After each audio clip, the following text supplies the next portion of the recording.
This is 10 great live albums, single albums, and one real bad one.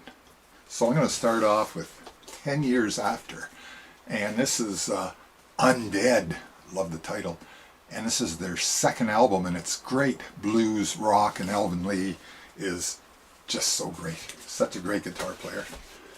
This is Procol Harum live with the Edmonton Symphony Orchestra, and this kind of put Procol Harum on the map a bit because Conquistador was a big hit.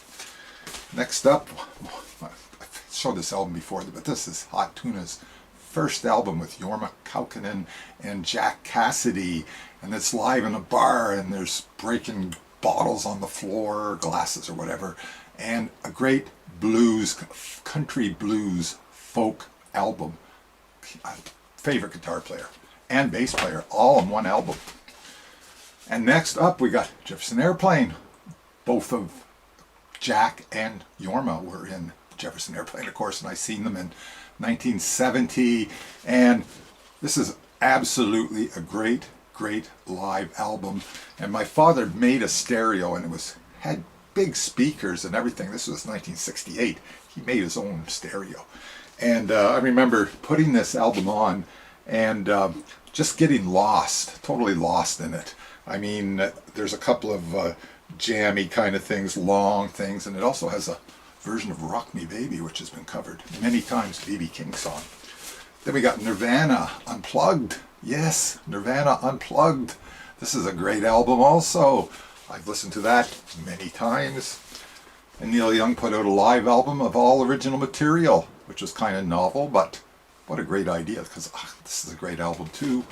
Now I'm going to switch to CDs for all you CD haters. I love CDs just as much as those.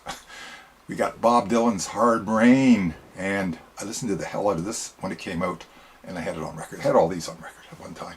And just a great Dylan live album. You never know what's going to happen at a Dylan concert. Then we have Johnny Winter and live. Blues rock at its absolute best. Johnny Winter, saw him in 1969, saw The Who in 1968 in a hockey rink in Kingston, Ontario. And this is a version with lots of other cuts on it, but still, that album was a great live album as a single album. And listen to the hell out of that album too. And last but not least, we have Get Your Yeah-Yeahs Out by the Stones. I mean, this is vintage Stones.